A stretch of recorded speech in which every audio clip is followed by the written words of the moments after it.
How you release the golf club can make or break your golf swing. In this next video, I'm going to show you exactly how to release the golf club for more power and more consistency and start lowering your scores. It's coming up.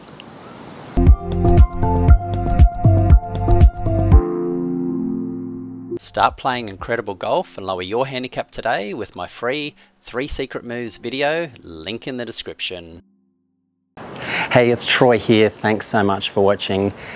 So how to release the golf club. This is very much one of those topics that divides opinions. So I'm going to go through the 2 ways you can release the golf club and what I think is the best way for you to start playing much better and much more consistent golf. So the first way is a hand release. So typically this was done a lot more in the 80s, 90s, early part of the 2000s, and that was as the player went back, they had more of an open face with the toe up, and as they came down, the hands really pushed through and really rotated the face over. Because the face was slightly open going back, had to use a lot more hands on the way through, and this requires a lot better timing to get it right. You can play golf pretty well this way. There's some good players on the tour that do that, and I'll show you some video footage shortly, but that is a hand release. Now the other way, which is more common these days on tour,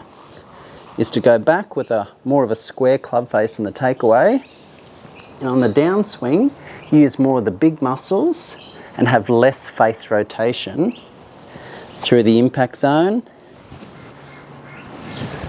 and less rolling over of those wrists just at impact and just past like that. And that's more of a body release, a lot more common on tour at present. Now what we know about ball flight laws now is very different to back say in the 80s, 90s. Now we now know that the direction the ball starts is in relation to the club face at impact, and the way the ball curves is dictated by the path that the club comes through. And the reason I know this, if you've spent any sort of time on a simulator, on a TrackMan, any of those latest technology launch monitors, you'll know, for example, to hit a draw, you can actually have an open club face at impact. You can have an open face, but if your path is coming inside to out enough, you will hit a draw. And the rolls are reversed for actually hitting a fade. I've seen data of my club face being 2% open, 2 degrees open, sorry, and my path being 3 degrees inside out, and that results in a draw. So that data is really important because back in the day with that very much that hand release, that club face was open in this position here with the toe up, which required a lot more of that rotation to hit the ball solid. And the body release doesn't require you doing that. Now with the body release, it doesn't require as much rotation, but requires, rotation of the club face, but requires you to rotate more with the body. So if you go back with a square club face here to the top, you need to rotate a lot more to get that power through the ball. But the advantage of it is that you'll have a lot more stable club face because you're not using your hands so much to roll the face over because it's already square. You'll be able to keep that club face a lot more stable.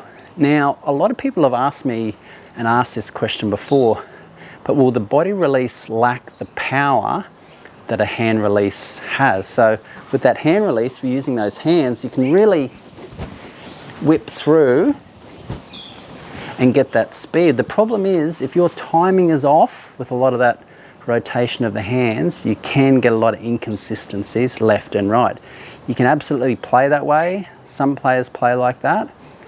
But with the body release, you'll be able to still get that great power, even more power in my opinion, because the club face at impact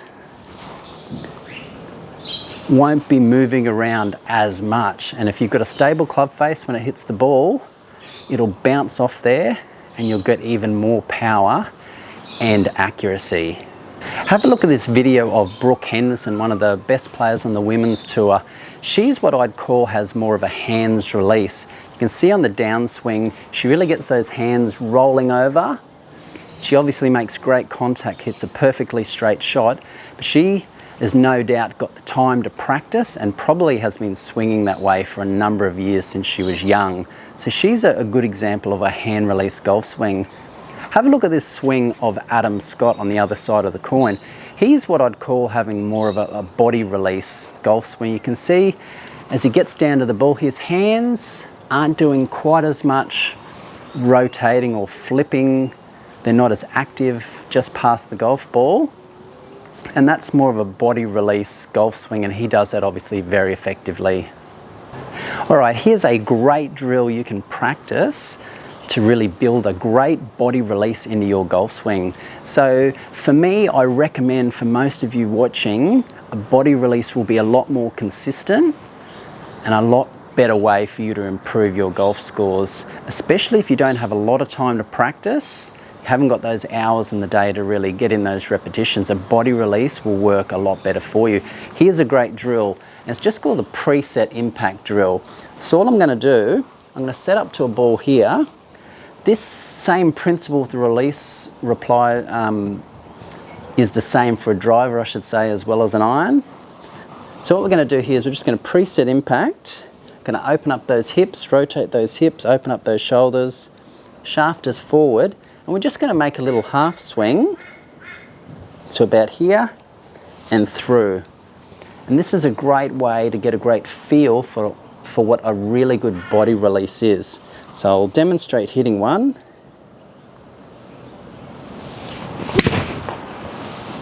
And through. A great drill to practice. If you have any questions about the release, something you didn't understand in that video, please let me know. If you think this video has helped you out, I'd really appreciate if you smash that like button and consider subscribing as well. Again, any questions, drop a comment down below. I will get back to you.